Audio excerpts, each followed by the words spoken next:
custom build भाई गाड़ीটাকে দেখো Mercedes ऐसे कैसे चलेगा बाबू भैया भाई ये तो सिग्नल আর ভালো লাগে না দাঁড়াতে দাঁড়াতে চলো আকাশে মেঘ আছে বৃষ্টি হতে পারে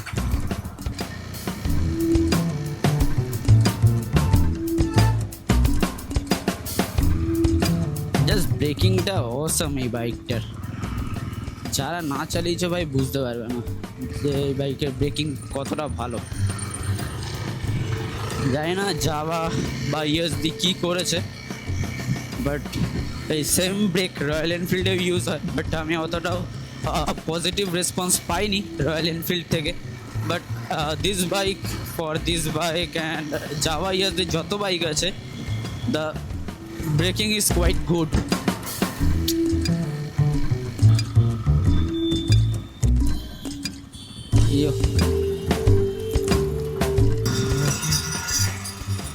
দারুণ লাগছে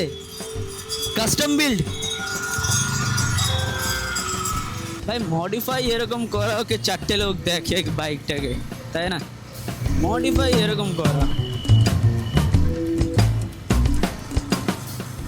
চারটে এক্সস্ট লাগিয়ে দিলাম ফাটা আওয়াজ তারপরে লাইটিং লাগিয়ে দিলাম গাড়িতে দ্যাটস নট মডিফিকেশন এইগুলো হচ্ছে মডিফিকেশন একদম প্লেন অ্যান্ড সিম্পল ভালো দেখতে নো ডাউট এটা খুব সুন্দর দেখতে লাগছিল আমরা ক্রস করছি Prince Anwar Shah road and সামনে হচ্ছে আমাদের টালিগঞ্জ ফাঁড়ি থেকে আমরা নিয়ে নেবো বাদিক আর চলে যাবো সোজা নিউ আলিপুর ধরে মোমিনপুর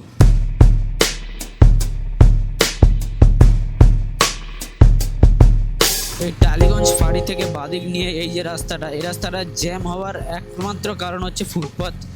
অকুপাই করে নেওয়া দেখো সব দোকান পুরো বাজার পুরো অকুপাই করে ফুটপাথে বসে আছে তো মানুষ হাঁটবে কোথার থেকে অবভিয়াসলি নিচের থেকে এই দেখতে পাচ্ছ ছেলেপেলেগুলো হেঁটে আসছে আর এদের জন্যই পুরো রাস্তাটা জ্যাম হয়ে থাকে বাট কিছু বলার নেই আমাদের সরকারও কিছুটা দায়ী কারণ এদের জন্য প্রপার বাজারের একটা কোনো কিছু জায়গা করে দিতে পারেনি সরকার তো কিছুটা সরকারও দায়ী এর জন্য বিকজ তুমি যদি এদের পুনর্বাসন না দাও এরা কোথায় ব্যবসা করবে তাই না তো এদের ব্যবসা করার জন্য সরকারকে ভাবা উচিত যে একটা জায়গা করে দেওয়া উচিত যে এখানে এরা ব্যবসা করবে অ্যান্ড ফুটপাথ ক্লিয়ার থাকবে তো অর্গানাইজড কিছু নেই কলকাতায় ভাই অর্গানাইজড কলকাতা কেন পুরো ওয়েস্ট বেঙ্গল ইন্ডিয়াতে পর্যন্ত অর্গানাইজড কিছু নেই অল টাইম সব জায়গায় ফুটপাথ অকুপাই করা থাকে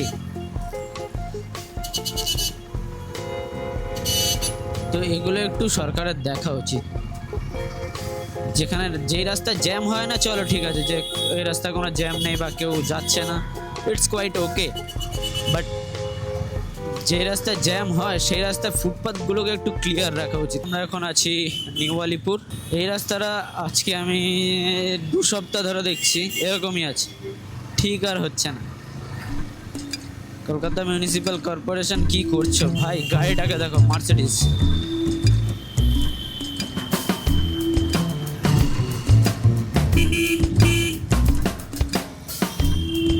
কিরকম